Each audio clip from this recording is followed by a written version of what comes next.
외국 드라마 좋아하시는 분들 가운데 왕좌의 게임 드라마 아마 시청하신 분 있을지 모르겠어요. 전 개인적으로 굉장히 좀 재미있게 본 드라마거든요. 근데 이 드라마가 2011년도에 시작을 해가지고요, 2019년도에 끝났습니다. 자그마치 9년 동안 드라마를 만들어 제작해가지고 매년 이렇게 한 에피소드씩 이렇게 방송을 했는데요. 물론 외국 드라마긴 합니다. 근데 스토리가 워낙 좀 탄탄했고요. 9년이라는 시간 동안에 등장하는 배우들이 어린 아역 배우들도 있었는데 9년 동안 어떻게 됐겠어요? 성장하죠. 근데 그 성장하는 것까지 다 그대로 담아내는 거예요. 왜냐하면 시간의 흐름을 따라서 이렇게 드라마가 진행하고 있기 때문에 굉장히 재밌고 흥미롭게 봤습니다. 저 개인적으로 이 드라마를 어떻게 평가하느냐, 스타크 가문의 몰락과 복수라고 정의를 내립니다. 근데 사실은 이 스타크 가문뿐만 아니라 그 드라마 속에 굉장히 많은 등장인물들이 등장을 해요. 그래서 사실 누가 주인공이지 싶을 정도로 등장인물이 많습니다. 근데 결국에는 그 모든 대서사를 종결짓는 사람이 누구냐면 이 스타크 가문의 막내딸인 아이라 스타크라고 하는 여자입니다. 저 첫 번째 그림이 처음 드라마 시작할 때 그 표지고요. 그 두 번째 그림이 스타크 가문의 가계도예요. 자녀들이 쭉 이렇게 저기 있습니다. 근데 제일 막내 세 번째 사진이 아리아 스타크라고 하는 여자 막내딸인데요. 사실 이 중에는 불을 뿜는 용을 타고 다니는 사람도 있어요. 또 아버지의 나라를 물려받은 큰 언니도 있습니다. 근데 제일 키 작고 주목받지 못하던 막내딸이 대서사를 끝마치는 인물이 된 데는 한 가지 역설이 있습니다. 그게 뭐냐면 이 막내딸이 스스로 노바디가 되었다는 거예요. 노바디, 아무것도 아닌 사람이 된 거예요. 아무것도 아닌 사람이 되었더니 결국 이 막내가 그 한 사람이 되었습니다. 여러분, 아무것도 아닌 사람이 된다라고 하는 것, 그게 어떤 걸까요? 우리한테 좀 익숙한 표현으로 좀 바꿔볼까요? 우리 이런 표현 사용하죠. 이름도 없이 빛도 없이. 그게 노바디예요. 어떻습니까? 이름도 없이 빛도 없이 살아갈 수 있을까요? 창세기에 보면 노아의 홍수 사건 이후에 주목할 만한 사건 하나를 소개하고 있는 걸 봅니다. 바로 바벨탑 사건이에요. 신할 평들이 이동한 사람들은 하늘에 닿을 만한 탑을 쌓고자 합니다. 여러분, 예나 지금이나 중력을 거스른다라고 하는 것 정말로 고되고 힘든 일입니다.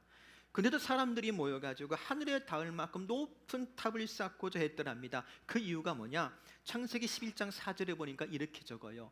또 말하되 자 성읍과 탑을 건설하여 그 탑 꼭대기를 하늘에 닿게 하여 우리 이름을 내고 뭐 하자고요? 우리 이름을 내재요.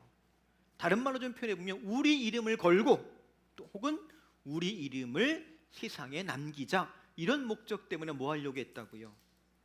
탑을 쌓은 거예요.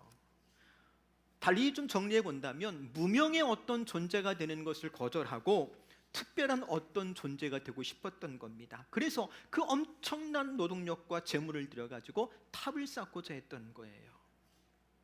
이런 걸 가리켜 세상에서는 보통 뭐라고 정의하느냐? 열정과 노력이라고 이야기를 해요. 성경은 근데 뭐라고 정의하죠? 그걸 가리켜서 교만이라고 합니다. 근데 여러분, 사람의 본성이 참 그래요. 이 교만한 본성, 우리는 늘 언제나 특별한 존재가 되고 싶습니다. 그래서 살 수 있으면 유명해지고 싶고 이름을 남기고 싶어요. 감히 하나님을 향해서 도전장이라도 낼 수 있다면 하겠습니다 하는 것이 사람의 교만한 마음이지요. 그리고 실상 그것이 이 세상 문화의 속성이기도 합니다. 그걸 가리켜서 우리가 인간의 길이라고 정의할 수가 있을 거예요. 반면에 성경 속에는 인간의 길하고는 전혀 다른 하나님의 길을 소개하고 있는 걸 보게 됩니다. 하나님은 전혀 주목받지 못하던 어떤 사람을 찾아오시고 그를 불러서 인간의 길 대신 하나님의 길을 걷게 하십니다. 그 사람이 아브라함이었고 모세였고 여호수아와 같은 믿음의 사람들입니다. 여러분, 성경을 잘 아시지요? 또 매일 읽고 있는 줄 알고 있습니다만 한번 생각해 보기 바랍니다. 제가 언급한 이 인물들 가운데, 믿음의 선배들 가운데 자신의 이름을 남기거나 혹은 자신의 이름을 걸고 행한 일이 있던가요? 위대한 왕으로 불렸던 다윗이 자기 이름을 남기기 위해서 비석 하나 세웠다라는 기록이 있을까요? 하나님을 위해 성전을 좀 세우면 안 될까요? 그것도 하나님께서 거절하셨어요. 심지어 모세 같은 사람은요, 무덤조차도 남기지 않았더랍니다. 근데도 우리가 그들의 이름을 기억하는 것은요, 그들이 인간의 길을 걸어간 것이 아니라 하나님의 길을 걸어갔기 때문입니다. 즉 하나님 앞에서 노마디가 되고자 했더니 하나님 나라의 썸바디가 된 거예요. 그리고 오늘 그 아무것도 아닌 어떤 한 사람, 정말 철저하게 아무것도 아니어서 오늘까지 아무도 그 이름을 기억하지 못하는 어떤 사람의 이야기를 통해서 그 하나님의 길에 대해서 다시 한번 생각해 보고자 해요. 오늘 저와 여러분이 읽은 본문은 잘 아는 것처럼 사사들이 다스리던 시대를 배경으로 하고 있습니다. 여러분, 사사 시대의 특징이 뭐지요? 네, 잘 아신 그거예요. 사사기 21장 25절 보면 이렇게 적습니다. 그때 이스라엘의 왕이 없으므로 사람이 각기 자기 소견에 오른 대로 행하였더라. 다른 말로 표현하면 사람들이 제 마음대로 살았대요. 이게 사사 시대의 결론이기도 하고 그 시대의 정신입니다. 그래서 왕 되신 하나님을 거절하고 자기 멋대로, 자기 생각대로, 자기 계획대로 살았던 거예요. 하나님도 잊어버리고 자기 정체성도 잊고 살았더랍니다. 그 결과 이스라엘 백성들은요, 주변 이방 나라의 지배 아래에서 수십 년씩 혹독한 고난을 경험합니다. 그리고 그렇게 고난을 겪은 다음에 그제야 어떡합니까? 하나님을 기억하고 하나님을 향해 부르짖습니다. 그러면 하나님께서 사사를 보내셔가지고 그들을 구원해 주시는 거예요. 이게 사사기의 일종의 사이클입니다. 근데 오늘 본문 보면 일반적인 사사기의 특징과도 같은 사이클이 반복되는가 싶은데 여기 다른 점 하나가 있어요. 뭐냐면 사사기 13장 1절에 보니까 이렇게 기록합니다. 이스라엘 자손이 다시 여호와의 목전에 악을 행하였으므로 여호와께서 그들을 40년 동안 블레셋 사람의 손에 넘겨주니라. 일반적인 사사기의 사이클 모양이지요. 하나님을 잊은 거예요. 하나님 앞에서 범죄했습니다. 하나님께서 블레셋 사람에게 그들을 넘겨주셔서 몇 년 동안 고생했더라고요. 40년이요. 한 세대를 보통 몇 년으로 치지요? 30년 치잖아요. 그러니까 뭐 할아버지, 아버지, 아들 뭐 다 그냥 블레셋 손에 의해서 고난 가운데 있는 거예요. 긴 시간 블레셋 압제 가운데 있었더랍니다. 그 괴로움이 이 정도 크게 달았다면 이제 이스라엘 백성이 어떻게 해야 되지요? 하나님께 부르짖어 기도해야 되지요. 근데요, 사사기 13장 읽어보면 어느 한 사람 하나님께 부르짖어 기도했다는 말이 없어요. 자그마치 40년 동안 블레셋의 압제 속에 살고 있는데요, 단 한 사람도 하나님 우리 구해주세요, 회개하며 돌이키거나 하나님의 긍휼과 자비를 구한 사람 있더라 없더라? 없어요. 노한 한 사람도 없습니다. 굉장히 안타까운 이야기예요. 왜냐하면 이게 뭘 의미하느냐, 이스라엘 사람들이 자신들의 정체성을 아주 완전히 잃어버렸든지 아니면 블레셋 사람들에게 완전하게 동화되었든지 아니면 하나님이라는 존재 자체도 아주 새카맣게 잃어버렸다, 뭐 이런 걸 의미하거든요.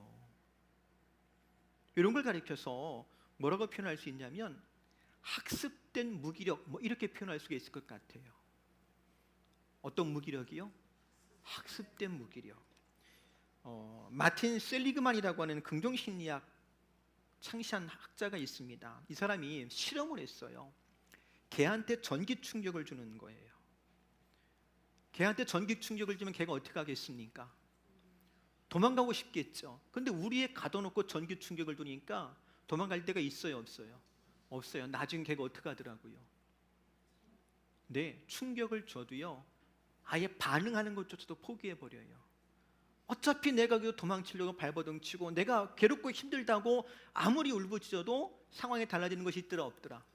없으니까 그냥 걔가 저렇게 포기해버려요. 이게 뭐냐? 학습된 무기력이에요. 비근한 얘기가 뭐냐면, 여러분 집채만한 코끼리가, 뭐 저도 태국 가서 코끼리 타본 기억이 있거든요. 한 20, 30년 전에 막대기 하나 들고 조련사가 코끼리를 부려요. 그 집채만한 코끼리가 막대기로 한 대 툭툭 치면 무릎을 꿇어요. 툭 치면 또 일어나요. 또 치면 걸어가요. 세상에 뭐 하나 가지고, 막대기 하나 가지고. 왜 그렇게 된 거예요? 내 어릴 적부터 발에다가 착고를 채워놓고 꼼짝 못하게 만들어 놓은 거예요. 나중에 착고를 풀어놔도 이 학습된 무기력 때문에 그저 막대기 하나만 들면 그 집차만한 코끼리가 어떻게 하더라고요? 꼼짝 못하는 거예요. 마치 강아지 같아요. 여러분, 앞에서 언급한 것처럼 우리 안에는요, 사실은 주목받고 싶고 인정받고 싶고 유명해지고 싶고 특별한 존재가 되고 싶은 심리적인 본성이 있어요. 또 세상 문화는 그걸 부추기지요. 그런데 한번 잘 생각해 보세요. 가만히 생각해 보세요. 과연 이 세상에서 이름을 날리며 소위 성공했다고 인정받는 사람은 과연 몇이나 될까요? 심지어 구조적인 한계 때문에 도전을 해보기도 전에 좌절을 경험하고 있지는 않습니까? 그래서 나온 말이 있죠. 수조론. 태어날 때부터 어떤 사람은 머물고 태어나더라고요. 금수저. 반면에 어떤 사람은 흙수저. 출발선이 다른 거예요. 아무리 노력해도 넘을 수 없는 갭이 있더라는 거죠. 이게 뭘 의미하냐면, 우리가 겉으로 보기에는 그래 유명해져야 돼, 성공해야 돼, 이름을 알려야 돼 싶지만 실상 우리의 현실 딱 바라보면 안 돼요. 출발선이 달라요. 학습된 무기력에 빠지기 딱 좋은 현실이라는 거지요. 수저론에 빠져가지고 더 이상 내일을 기대하지 못하는 현대인의 모습, 그리고 마치 억압 속에서도 부르짖기를 포기한 이스라엘 백성들의 모습이 정확하게 학습된 무기력에 빠진 상태라고 말할 수가 있을 겁니다. 그런데 오늘 우리가 읽은 본문에 보면 하나님께서 이스라엘 백성이 이렇게 절망 가운데 빠져서 하나님을 찾는 것조차도 잊고 있을 때 그들의 고통을 아시고 하나님께서 먼저 찾아오십니다. 택한 백성 구원하시겠다라고 천사를 보내주세요. 그 천사의 방문을 2절에 보니까 이렇게 소개합니다. 소라 땅의 단지파의 가족 중에 마누아라 이름하는 자가 있더라. 그의 아내가 임신하지 못하므로 출산하지 못하더니 여호와의 사자가 그 여인에게 나타났다. 여기 또 한 가지 기가 막힌 역설이 있어요. 천사가 찾아갔어요. 누굴 찾아갔더라고요? 마누아의 아내, 즉 누구의 어머니가 될 사람입니까? 삼손의 어머니가 될 사람이에요. 여러분, 삼손 잘 아시죠? 나귀 특비 하나 가지고 1대 몇으로 싸웠다고요? 1대 1000으로 싸워서 이겼어요. 우리 교회 분들은 별 놀래거나 이런 게 전혀 없어. 금 얘기를 해도 반응이 없고, 1대 1000으로 싸워 이겼다고 해도 반응이 없고, 뭘 좋아하는지는 감을 못 잡겠네. 네. 어쨌든 간에 그리스 로마 신화에는 제우스의 아들 허큘리스가 있다면 성경에는 마노아의 아들 삼손이 있습니다. 그래서 묻습니다, 여러분. 혹시 그 유명한 삼손의 아버지의 이름을 아십니까? 마노아예요. 그래서 묻습니다. 어머니 이름은요? 어머니 이름은요? 어머니 이름은 없어요. 성경이 말하고 있지 않아요. 오늘 저와 여러분이 읽은 본문이 소위 삼손의 수태고지거든요. 삼손이 태어날 것을 천사가 일러주는 장면이에요. 5절 볼까요? 보라, 내가 임신하여 아들을 낳으리니 그의 머리 위에 삭도를 내지 말라. 이 아이는 태에서 나음으로부터 하나님께 바쳐진 나시린임이 됨이라. 그가 블레셋 사람의 손에서 이스라엘을 구원하기 시작하리라 하시니, 마치 예수님의 탄생을 마리아에게 알려준 것처럼, 혹은 세례 요한의 탄생을 엘리사벳에게 알려준 것처럼, 그렇게 사사시대 소라 땅 하나님이 보내신 천사가 찾아와서 장차 이스라엘을 블레셋 사람의 손에서 구원할 사람이 태어날 것이라는 것을 알려주는데, 정작 그렇게 천사를 만난 여인은 누구라고요? 그냥 마노아의 아내예요. 다 정확히 얘기하면 노바디예요. 아무것도 아닌 여인이에요. 그래서 그녀에게는 이름이 없어요. 그의 존재를 굳이 확인하고 싶으면 마노아라고 하는 남편의 이름을 대지 않으면 그 존재를 찾을 수조차 없어요. 인식할 수가 없는 거예요. 그녀의 이름은 철저하게 숨겨져 있어요. 왜 그랬을까요? 그게 실상이기 때문에 그래요. 사실 여러분 생각해 보면 이게 우리 시대에도 이런 일들이 있었어요. 뭐 지금은 세상에 많이 변해가지고 여자분들 이름을 꼬박꼬박 불러주잖아요. 근데 제가 어릴 적만 해도요, 식구들이 모이면 명절에 저희 어머니 이름은 에미아였어요. 동네에서는요, 네, 원길 엄마였어요. 분명히 우리 엄마에게 외할아버지께서 지어주신 좋은 이름이 있는데 엄마 이름이 제대로 불려본 적이 없어요. 에미야 아니면 원길 엄마예요. 제가 어떤 생각을 했냐면, 야, 우리 엄마가 새벽기도 때마다 저녁 예배 때마다 꼬박꼬박 강대상에다가 헌금봉투 올리는 게 믿음이 좋아서 올리는 것도 있긴 하지만, 강대상에 헌금봉투가 올라가야 거기서 뭐가 불려져요? 이름 한번 불려지는 거야. 어쩌면 우리 엄마가 당신 이름 잊고 싶지 않아가지고 그렇게 열심히 감사헌금 했나 보다 싶기도 하더라니까요. 어쨌든 우리 엄마한테는 아들이라도 있으니까 누구 엄마라고도 불렸지. 근데 이 마누아의 아내는요, 심지어 뭣도 못했대요. 임신도 못했대요. 당시 시대는요, 남성의 권리만 존재했습니다. 철저하게 가부장적인 사회예요. 여인은 누굴 위해 존재한다고요?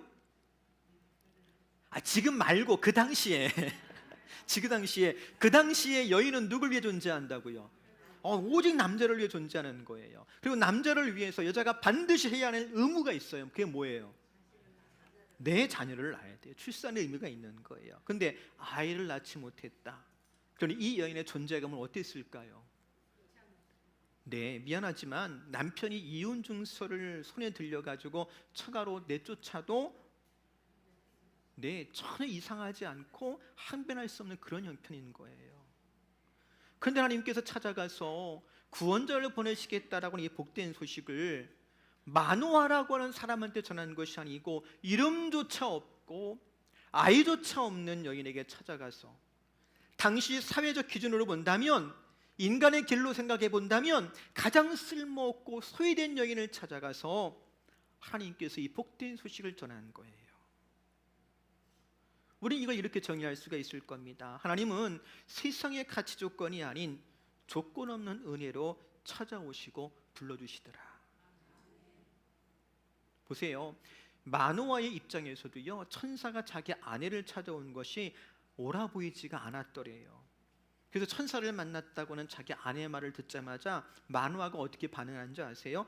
사사기 13장 8절 볼까요?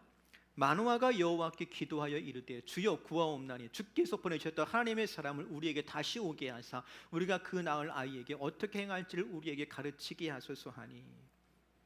우리가 보면 그냥 평범한 기록 같고 기도 같지요.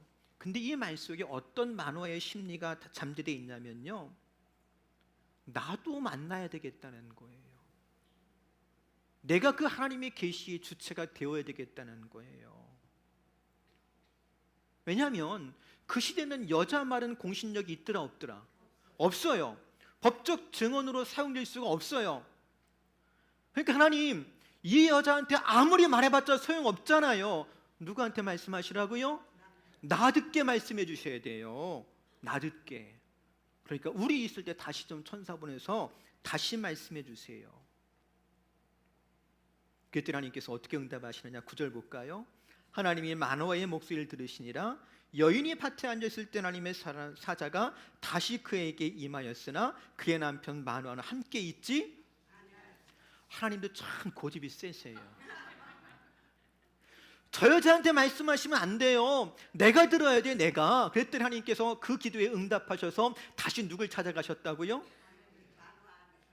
여자들 찾아가는 거예요. 마노아가 없을 때 여인을 다시 찾아가는 거예요. 게다가요, 마노아의 아내가요, 천사가 나타나서 얼른 남편을 데리고 와요. 그래서 마노아가 천사에게 묻습니다. 어떻게 아이 키워야 돼요? 어떻게 하면 좋겠습니까? 남자가 묻는 거예요. 공적으로 묻는 겁니다. 그랬더니 13절 천사가 대꾸합니다. 하나님의 심근꿀이 대답하였다. 내가 이미 네 아내에게 다 말해준 그대로이다. 다른 말로 표현해 볼게요. 너는 들을 필요가 있다 없다? 없다. 그래, 누구 말 잘 들어라? 여자 말 잘 들어라. 이때부터 내비게이션 말과 여자 말을 잘 들으란 속설이 생긴 거예요.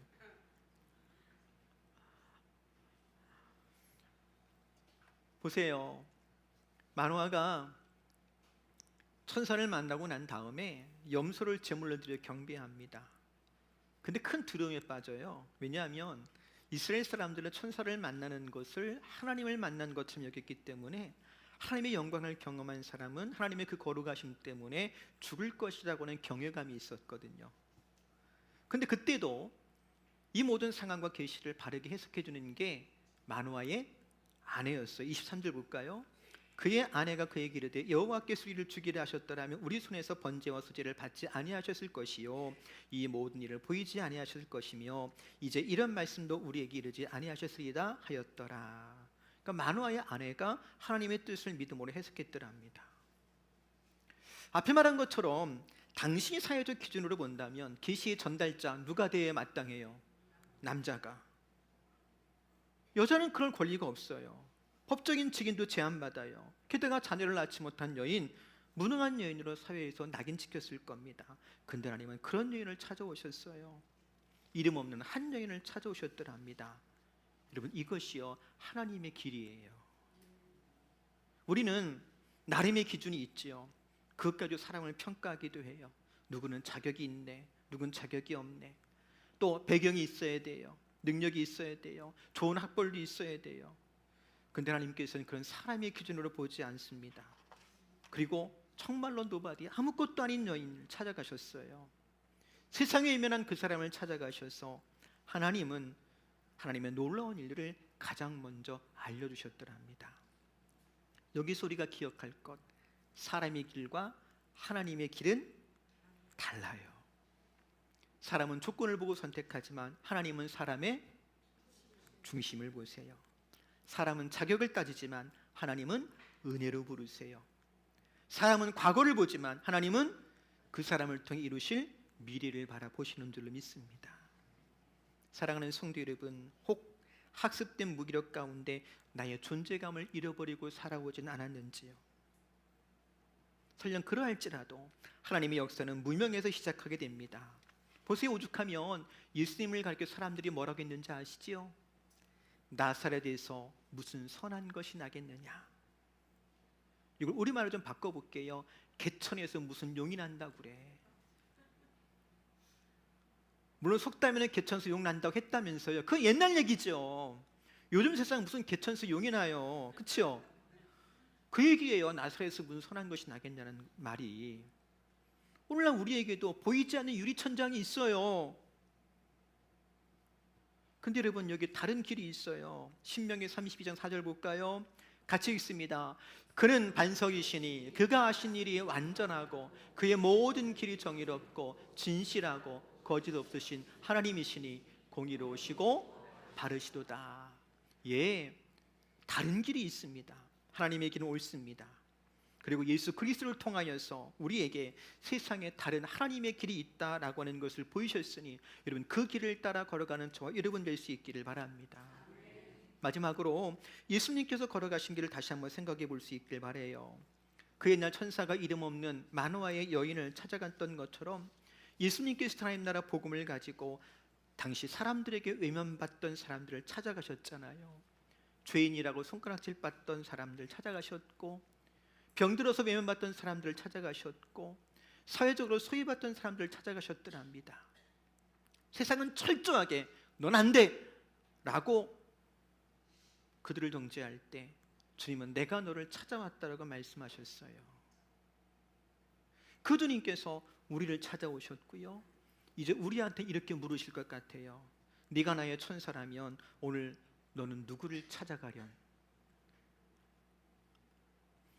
사랑하는 성도 여러분, 우리 주변에 아직도 이름 없는 마노아의 아내들이 있을 겁니다. 자신의 능력을 인정받지 못해 주저앉은 사람도 있을 거예요. 가정 환경 때문에 미래를 포기해버린 청년이 있을 수도 있을 겁니다. 실패했기 때문에 자신의 실패를 마치 인생을 실패한 것처럼 규정해버리고 낙심한 사람도 있을 수 있을 거예요. 어쩌면 사람들의 편견 때문에, 차별 때문에 나를 아무도 필요로 하지 않을 것이라고 하는 생각으로 낙심한 사람도 있을 겁니다. 하지만 그런 사람에게 하나님의 천사처럼 찾아가서 위리의 손길을 내밀어주고 하나님의 복음을 전할 수 있다면 그것이 바로 하나님의 길을 걸어가는 저와 여러분의 삶의 내용이 되지 않겠습니까? 여러분, 이 마지막 시대에 정말로 운명 지어진 것처럼 살아가는 많은 이웃들에게 하나님의 길을 제시할 수 있는 천사 같은 삶을 살아가는 저와 여러분 될 수 있기를 주의 이름으로 축복합니다. 말씀을 정리합니다. 참 안타까운 것은 비정상적인 것이 너무 오래 지속되면 사람들은 그거를 정상이라고 느끼기 시작하더라는 거예요. 당연한 것처럼 받아들이라는 거지요. 그리고 결국 안 된다고 체념하며 살 때도 참 많습니다. 하지만 하나님의 길은 그렇지 않습니다. 마노의 아내처럼 세상에 작게 보는 사람을 하나님은 귀하게 사용하십니다. 이름 없는 여인이었지만 이스라엘을 구원할 역사를 그녀를 통해 하나님께서 시작하셨잖아요. 오늘도 하나님은 그렇게 일하시는 줄로 믿습니다. 그러니 낙심하지 마십시오. 주님이 함께 하십니다. 나를 붙잡아 주십니다. 주님께서 함께 하시니 여러분, 인간의 길 대신 하나님의 길을 걸어가는 저와 여러분 되기를 바랍니다. 하나님의 사람으로 우리가 손 내밀어서 천사처럼 쓰임받는 저와 여러분, 우리 교회가 될 수 있기를 주의 이름으로 축복합니다.